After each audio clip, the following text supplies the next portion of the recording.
శ్రీ సత్యసాయి జిల్లా పుట్టపర్తి నియోజకవర్గం అమరగూరు మండలంలోని ప్రభుత్వ కార్యాలయాలలో ప్రభుత్వ పాఠశాలలతో పాటు ప్రైవేటు పాఠశాలలో ఆదివారం ఘనంగా 76వ గణతంత్ర దినోత్సవ వేడుకలు నిర్వహించారు. మండల కేంద్రంలోని జిల్లా పరిషత్ ఉన్నత పాఠశాల ఉపాధ్యాయులు విద్యార్థులతో కలిసి జాతీయ జెండాలు చేతబూని స్వాతంత్ర్య సమరయోధుల చిత్రపటాలతో ర్యాలీ నిర్వహించారు. అనంతరం బస్టాండ్ ప్రాంతంలో మానవహారం ఏర్పాటు చేసి తమ దేశభక్తిని చాటుకున్నారు. తహసీల్దార్ కార్యాలయంలో తహసీల్దార్ రామ్నాథ్ రెడ్డి సిబ్బందితో కలిసి జాతీయ జెండాను ఆవిష్కరించారు. ఎంపీడీఓ కార్యాలయంలో ఎంపీడీఓ మునెప్ప పోలీస్ స్టేషన్లో పవర్ స్టేషన్లో జాతిపిత మహాత్మా గాంధీ చిత్రపటానికి పూలమాల వేసి ఘనంగా నివాళులు అర్పించిన అనంతరం జాతీయ జెండా ఆవిష్కరించారు. ప్రాథమిక ఆరోగ్య కేంద్రంలో డాక్టర్ మోనా స్థానిక పోలీస్ స్టేషన్లో పోలీస్ సిబ్బంది జాతీయ జెండాను ఆవిష్కరించారు. మండలంలోని అన్ని గ్రామ సచివాలయాలలోనూ జాతీయ జెండాను ఆవిష్కరించారు. ఈ సందర్భంగా తహసీల్దార్ రామ్నాథ్ రెడ్డి ఎంపీడీఓ మునెప్పలు మాట్లాడుతూ 1950లో మన భారత రాజ్యాంగం అమలులోకి వచ్చిందని, ప్రపంచంలోనే ఎంతో అద్భుతమైన ఆదర్శప్రాయమైన రాజ్యాంగం అన్నారు. మన దేశ స్వాతంత్ర్యం కోసం ప్రాణాలు అర్పించిన స్వాతంత్ర్య సమరయోధుల త్యాగాలు వెలకట్టలేనివన్నారు. స్వాతంత్ర్య సమరయోధులను స్ఫూర్తిగా తీసుకొని నేటి యువత విద్యార్థులు ముందుకు వెళ్లాలన్నారు. ఈ కార్యక్రమంలో తహసీల్దార్ కార్యాలయ సిబ్బంది, ఎంపీడీఓ కార్యాలయ సిబ్బంది, విద్యుత్ అధికారులు తదితరులు పాల్గొన్నారు.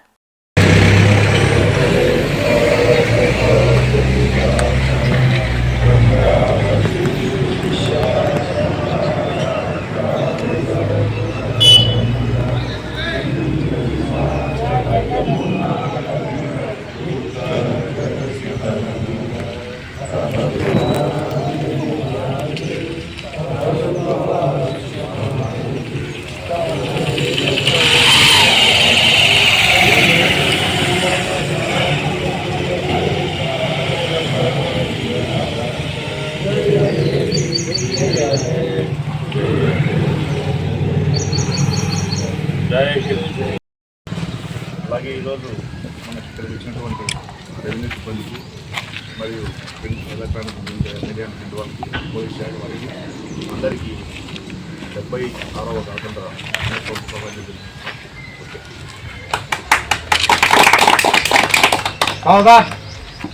లైన్ తోడ్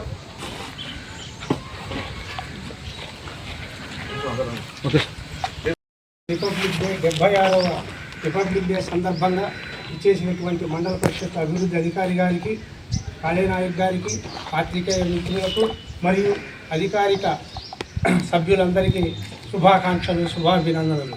పూర్వము ఈ దేశాన్ని భరతుడనే రాజు పరిపాలించుట చేత భారతదేశమని, తరువాత అనేక రాజులు పరిపాలించిన తరువాత బ్రిటిష్ వారు వ్యాపార నిమిత్తమై వచ్చి తరువాత అధికారాన్ని చేజిక్కించుకొని దాదాపుగా 300 సంవత్సరాలు ఈ దేశాన్ని పరిపాలించినటువంటి విషయం మనందరికీ తెలిసిందే. ఎందరో త్యాగధనుల పోరాట ఫలితంగా, ముఖ్యంగా ఝాన్సీ లక్ష్మీబాయి, తరువాత తదనంతర కాలం గోపాలకృష్ణ గోఖలే, గాంధీ, నెహ్రూ, పటేల్, అంబేద్కర్ గారు లాంటి గొప్ప నాయకుల యొక్క త్యాగధనుల ఫలితంగా స్వాతంత్రం ఏర్పడింది. కాకపోతే స్వాతంత్రం ఏర్పడిన తరువాత రాజ్యాంగము ఆమోదము, అమలు, ఈ రెండింటికి చాలామందికి కన్ఫ్యూజన్లో ఉన్నారు. దాదాపుగా 1930వ సంవత్సరంలో పండిత జవహర్లాల్ నెహ్రూ గారు లాహోర్లో ఆనాటి అఖిల భారత కాంగ్రెస్ అధ్యక్షుడు ఆయన ఏం చేశాడంటే ఒక తీర్మానం చేశాడు. సంపూర్ణ రాజ్యాంగం మనకు వస్తేనే సంపూర్ణ స్వాతంత్రము, తర్వాత రాజ్యాంగం, ఈ రెండు వస్తేనే మీరు విడిచిపెట్టండి, లేకపోతే మీరు వదలొద్దండి, మా దేశానికి ఖచ్చితంగా మాకు సంపూర్ణ రాజ్యాంగం కానే కావాలనే ఉద్దేశంతో ఆ జనవరి 26 ఆ రోజు తీర్మానం చేసినారు. కానీ మనకు స్వాతంత్రం 47లో ఆగస్టు 15వ తేదీ వస్తే 2 సంవత్సరాల 11 నెలల 18 రోజులు పట్టింది మన యొక్క రాజ్యాంగాన్ని రచించుకోవడానికి. 1949 నవంబర్ 26వ తేదీన రాజ్యాంగ సభ ఆమోదం చేసింది. మళ్ళీ 2 నెలల కాలం పట్టింది అది అమలులోకి వచ్చేది. 1950 జనవరి 26వ తేదీ మొదటి రిపబ్లిక్ దినోత్సవంగా మనం జరుపుకుంటున్నాం. కాబట్టి 75 సంవత్సరాలు పూర్తి అయ్యి 76వ సంవత్సరంలో ఈరోజు మనం అడుగు పెడుతున్నాం. రాజ్యాంగం అమలులోకి వచ్చిన మొట్టమొదటిసారి 12 షెడ్యూళ్ళు, 395 అధికరణలు, తరువాత 22 భాగాలుగా ఉంది. అనేక సవరణలు జరిగినాయి. ఇప్పటికీ 106 సార్లు రాజ్యాంగము మనం అవసరాల కోసమై సవరించుకున్నాము. తద్వారా ఇప్పుడు ఏమైందంటే 470 అధికరణలు అయినాయి, 25 భాగాలైనాయి, 12 షెడ్యూల్ అయినాయి. ముఖ్యంగా 1976లో అందరికీ సామ్యవాదం అనేది, లౌకికము అనేటువంటి పదాలను 42వ రాజ్యాంగ సవరణ ద్వారా మనము చేర్చుకున్నాము. అది 42వ రాజ్యాంగ సవరణ. అయితే రాజ్యాంగం యొక్క మౌలిక స్వరూపాన్ని మార్చకూడదు అని చెప్పేసి కేశవానంద భారతి కేసులో సుప్రీంకోర్టు స్పష్టంగా చెప్పింది. ఎటువంటి పరిస్థితుల్లో మౌలిక స్వరూపాన్ని మార్చకూడదు అని చెప్పినారు.